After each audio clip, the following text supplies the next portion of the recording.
Alright, so picture this. You meet someone making 10, 20 times what you do and you think, how on earth is that possible?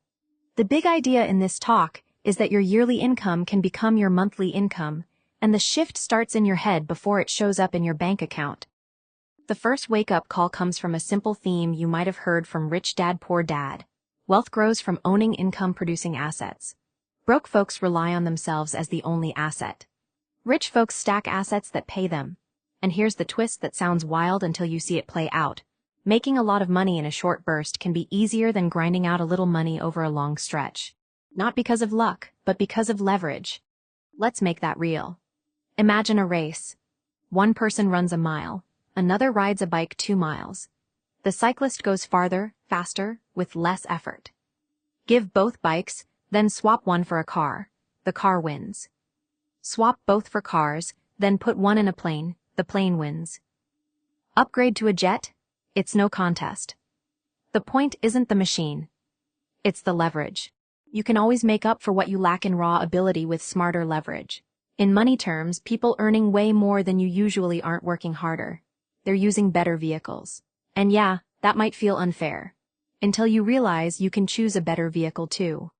So why don't most people? 2 reasons. Programming and posture. We were trained to make tiny advances over long periods. School taught us to obey the bell, not build leverage. And when leverage is presented, people say, but how much does that cost? And I don't have time to learn it. Fair questions, but the better question is, what's the long-term cost of staying unleveraged? You can learn almost anything in a year if you'll pause the running long enough to acquire tools and the skill to use them. Now, this ties into a bigger framework. The 4 levels of value. Thinking in these levels explains why some work caps your income and other work multiplies it. At the bottom is implementation. That's muscles times time. It's important, but it's the least paid because you're multiplying a physical resource by a limited resource. New shoes won't fix a running model if you're still, well, running. One step up is unification management. That's delegation, systems, people, and time. It's higher leverage than doing everything yourself, and it pays more. It's good, but it still tends to have ceilings.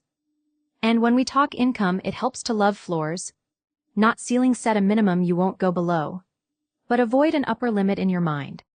Above that is where wealth really starts. Communication. Here you use your mouth and your messages to make money. It feels odd at first. How can speaking pay more than swinging a hammer or driving a truck? Because we're not paid by difficulty. We're paid by the value of the level we operate at. The right message can move a market, shift beliefs, and create cash flow. Money itself is a story we agree on. A bill is worth what it says because of the message it carries and the faith we put behind it. Language and belief are both invisible, but they're insanely powerful. And then there's the top imagination. This is ideas plus capital, ideas plus network, ideas plus models. This is where the biggest fortunes are born because you're using thought and money to create more money. That's also why becoming a better thinker and a better communicator unlocks a different universe of outcomes. Now, there's a reason many of us were slow to embrace talking as real work. As kids, we were told to be seen, not heard. At school, we got in trouble for talking. We were nudged toward doers, not messengers. But if you can create messages that matter and conversations that create cash flow, your income changes. Some entertainers get paid outrageous sums to deliver fiction. Imagine what happens when you deliver truth that actually helps people win. Okay, cool. But what do you do, practically, if you're not likely to become the next A-list singer or a blockbuster actor? You build communication assets you control. Write a book anyone can, and self-publishing lets you own the outcome. The speaker shared how his first book did better than all the stats said it would. And eventually his books alone started pulling in a hefty monthly number without a traditional publisher. Not because he was chosen, but because he learned the craft and marketed with intent. Then there's the modern megaphone, video. He posted on YouTube for years before he even knew about monetization. When he finally flipped the switch and committed to consistent content, 1 video a week, then 2, the channel grew fast. The ad revenue became a tidy stream, but the real value was discovery. People found him, his ideas, his offers. That led to the bigger business. The lesson isn't expect viral results overnight. It's the opposite. Decide to create steady, helpful messages for a long stretch and build skill through reps. A decade of practice will make you good, and good plus consistent beats talented but sporadic almost every time. Let's circle back to the inner game, because honestly, that's where the battle is. Wealth is a spiritual outcome, not just a spreadsheet result. Scarcity isn't who God is, abundance is. If you multiply only muscles and time, you can't get an unlimited result.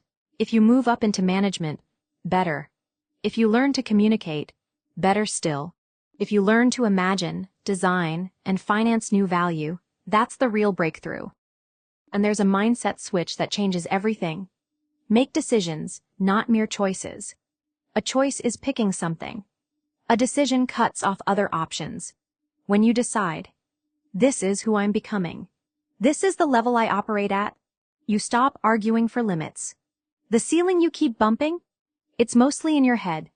So drop the identity story, male, female, this group, that group, none of it gets to be your lid. When you press the gas mentally, the world often gets out of your way. If you're wondering how to start moving now, here's a simple path. First, refuse to keep running financially. Carve out time to get leverage, tools, team, tech, and accept that there's a learning curve. Second, move up the value ladder by design. Keep some implementation if you must, add unification where you can, but prioritize communication. Speak, write, teach, sell, because messages scale without your body being present. Third, train your imagination. Read way more than you watch. Study how principles in one field reveal shortcuts in another. Steve Jobs was famous for connecting calligraphy with beautiful fonts. The point is, mixed experiences create fresh ideas. Fourth, build assets that talk when you're not there. Books, courses, evergreen videos, newsletters. Commit to a cadence you can keep for years, not weeks. Even one solid weekly video for 10 years will teach you thinking, storytelling, and persuasion, and that skill, layered with real results from your life, becomes a money machine you own. Finally, keep your standards dynamic. Raise the floor on what you'll accept and refuse ceilings. The speaker even reframed his own targets so a month that once felt huge became merely below standard. You get to set those bars. There's also a quick attitude check worth remembering. Be skeptical, not negative. Skepticism says, show me. Negativity says, don't bother. One protects you, the other traps you. If your first question is, what will leverage cost? Follow it with, what will it cost me not to have it? Because the bill for staying stuck is always bigger. So, yeah, turning your yearly income into your monthly income isn't about squeezing more hours into your week. It's about changing vehicles, changing levels, and changing your language. Think better. Talk better. Learn leverage. Stack assets. Share messages that matter. If you do those things with patience and a little boldness, the numbers that once felt unbelievable start feeling normal faster than you expect. Alright, that's the heart of it.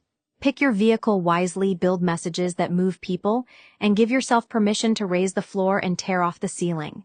Do that, and, don't be surprised when your impossible starts showing up like it was always meant for you.